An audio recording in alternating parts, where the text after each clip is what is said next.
नमस्कार मित्रांनो, तुम्ही पाहत आहात मराठी मनोरंजन कट्टा. जर तुम्हाला रोज तारिणी मालिकेचे अपडेट्स, रिव्ह्यू पाहायला आवडत असतील तर आपल्या चॅनल मराठी मनोरंजन कट्टा चॅनलला आत्ता सबस्क्राईब करा आणि व्हिडिओला लाईक करून आम्हाला सपोर्ट करा आणि व्हिडिओ पूर्ण ऐका. तर चला मग जाणून घेऊया आजच्या तारिणी मालिकेच्या भागात नेमकं काय घडलं. पण त्याआधी कालच्या भागात काय घडलं होतं ते थोडक्यात पाहूया. कालच्या भागात तारिणी केदारसाठी नाश्ता घेऊन आली होती, पण त्याचवेळी केदारला फोन येतो. खरं तर तो फोन टेक्नोचा असतो. मात्र केदार आणि टेक्नो मिळून एक नाटक करत असतात. केदार जाणीवपूर्वक आपल्या गर्लफ्रेंडशी बोलत असल्याचं नाटक करतो. तो टेक्नोला सांगतो की बॉस आली आहे. त्यानंतर टेक्नो मुद्दाम बाबू, शोना, जानू अशा गोष्टी बोलायला लागतो. हे सगळं तारिणी स्वतःच्या कानाने ऐकत असते. सुरुवातीला तिला धक्का बसतो आणि नंतर तिच्या चेहऱ्यावर नाराजी स्पष्ट दिसू लागते. ती चिडते आणि तिथून निघून जाते. बाहेर आल्यानंतर ती स्वतःशीच बोलायला लागते. ती म्हणते की मला एवढं का फरक पडतोय? तो कोणाशी पण बोलू, मला काय करायचं आहे? मात्र तिच्या बोलण्यातून स्पष्ट दिसतं की केदारच्या या गोष्टीचा तिला खूप त्रास झालेला असतो. दुसरीकडे MNN ऑफिसमध्ये कौशिकी युवराजला रेड पार्टी प्रकरणाबद्दल विचारते. त्याचवेळी युवराज सांगतो की त्याला त्या प्रकरणातील एक महत्त्वाचा आय विटनेस सापडला आहे आणि तो त्याला ऑफिसमध्ये घेऊन येणार आहे. यानंतर आणखी एक महत्त्वाचा सीन दाखवण्यात आला. तारिणी त्याच्या गर्लफ्रेंडबद्दल प्रश्न विचारते. ती म्हणते की मी तुझी इतकी जवळची मैत्रीण आहे, मग मला त्या मुलीला भेटायलाच हवं. ती कुठे राहते, तिचं नाव काय आहे आणि तू माझी तिच्याशी भेट कधी करून देणार आहेस? हे प्रश्न ऐकून केदारची चांगलीच पंचाईत होते. कारण ज्या मुलीबद्दल तारिणी विचारत होती ती दुसरी कोणी नसून ती स्वतःच तारिणी असते. आणि यानंतर सुरू होतो आजच्या भागाचा खरा खेळ.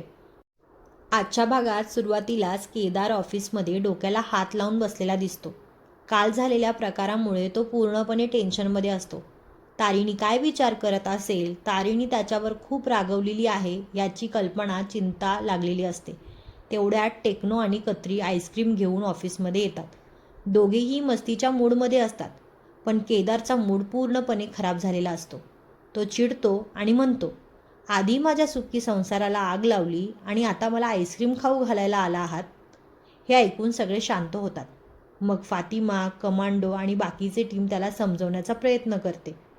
केदार सांगतो की तारिणी आता माझं काहीही ऐकायला तयार नाही. ती माझ्याशी नीट बोलतही नाही. यावेळी फातिमा एक भन्नाट आयडिया देते. ती सांगते की तारिणीसाठी एक खास सरप्राईज प्लॅन करा. त्याच सरप्राईजमध्ये तिला खरं सत्य सांगा. बॉस अगदी खुश होतील. जिच्यावर तुम्ही इतकं एवढ्या वर्ष प्रेम करताय ती दुसरी कुणी नसून ती स्वतःच तारिणी आहे हे तिला सांगून टाका. बॉस अगदी खुश होऊन जातील. ही कल्पना केदारला खूप आवडते. तो म्हणतो की आता मी हेच करणार. आता कोणत्याही परिस्थितीत तारिणीला सगळं खरं सांगणार. दुसरीकडे घरात तारिणी बाहेर जाण्यासाठी तयारी करत असते. तेवढ्यात चेतना काकू तिच्याकडे येतात. त्या विचारतात, कुठे चाललीस? तेवढ्यात केदार तिथे येतो आणि तारिणीला बाहेर घेऊन जाण्यासाठी तयार होतो. हे पाहून चेतना काकू दोघांची मजा घेते. त्या म्हणतात की मला आधीपासूनच माहीत होतं की तुमच्यात घटस्फोट हे नाटक आहे, कारण तुम्ही दोघेही एकमेकांवर खूप प्रेम करता. यानंतर दोघेही ऑफिसकडे निघतात. रस्त्यात तारिणी पुन्हा केदारला त्यांच्या गर्लफ्रेंडबद्दल विचारते. ती म्हणते की मला त्या मुलीला कधी भेटवणार आहेस? केदार कसाबसा विषय सांभाळतो आणि सांगतो की मी तिच्याशी बोललो आहे. योग्य वेळ आली की मी तुला तिची भेट घडवून आणेन. तारिणी पुन्हा विचारते की ती मला भेटायला तयार होईल का? त्यावर केदार सांगतो की हो, नक्की होईल. यानंतर MNN ऑफिसमध्ये एक मोठा ड्रामा आपल्याला पाहायला मिळालेला आहे. युवराज एका मुलाला घेऊन येतो आणि सांगतो की हा रेव पार्टीचा आय विटनेस आहे.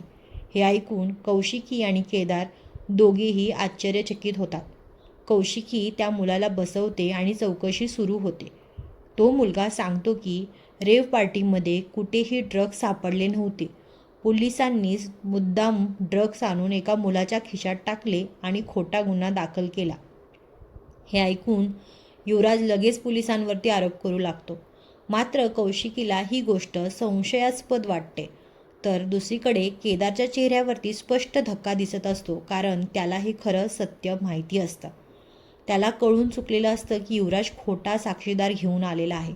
मात्र तो सध्या काहीच बोलू शकत नाही. त्याला काही बोलताही येणार नसतं.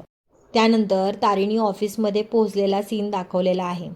तारिणी विचारते कमांडोला की काही गुलाब बोलला का, पण तेवढ्यात कमांडो पुन्हा म्हणतो की बॉस फक्त एकदा परवानगी द्या, मी त्याला बर्फाच्या लादीवर झोपवतो आणि 2 फटके दिले की तो सगळं खरं बोलायला लागेल. पण यावर तारिणी त्याला थांबवते. ती म्हणते की नाही कमांडो, गुलाबसारखा माणूस शारीरिक त्रासाला घाबरणारा नाही. त्याने आयुष्यात खूप काही पाहिलं आहे. फक्त मारहाण करून, टॉर्चर करून तो काही बोलणार नाही.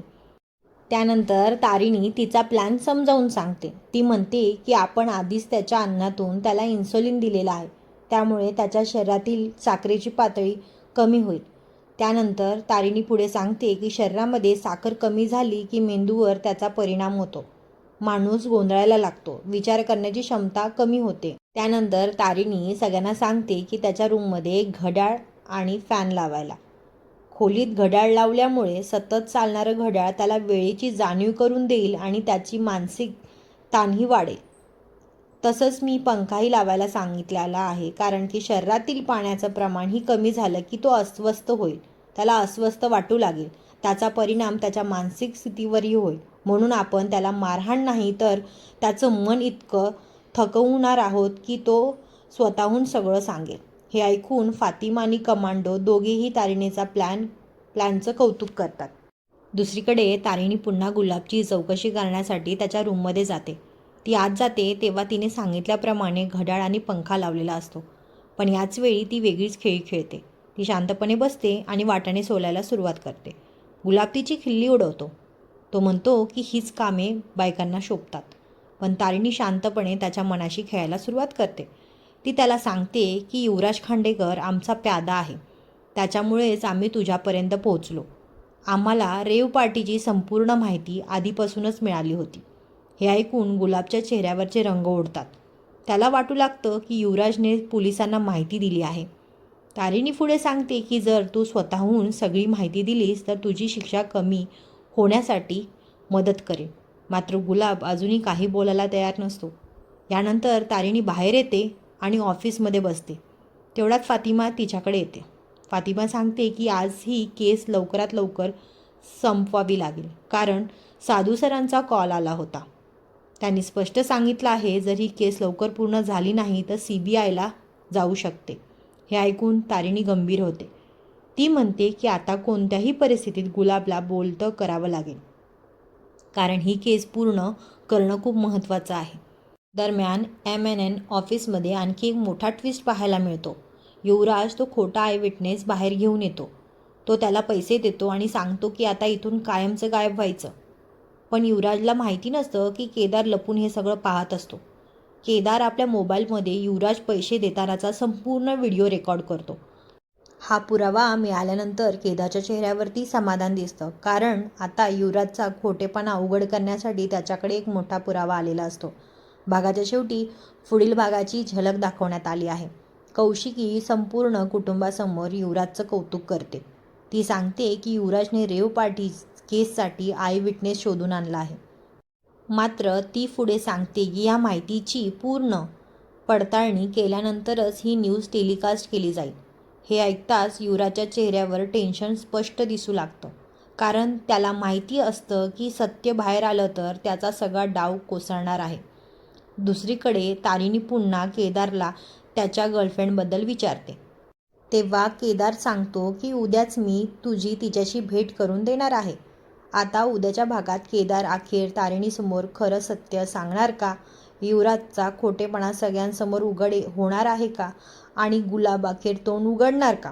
हे पाहणं खूपच रंजक ठरणार आहे. तुम्हाला आजचा भाग कसा वाटला ते कमेंटमध्ये नक्की सांगा. व्हिडिओ आवडला असेल तर लाईक करा, शेअर करा आणि आपल्या चॅनलला सबस्क्राईब करायला विसरू नका. तुमचा सपोर्ट खूप महत्त्वाचा आहे. पुन्हा भेटूया अशाच एक नवीन व्हिडिओसोबत. धन्यवाद.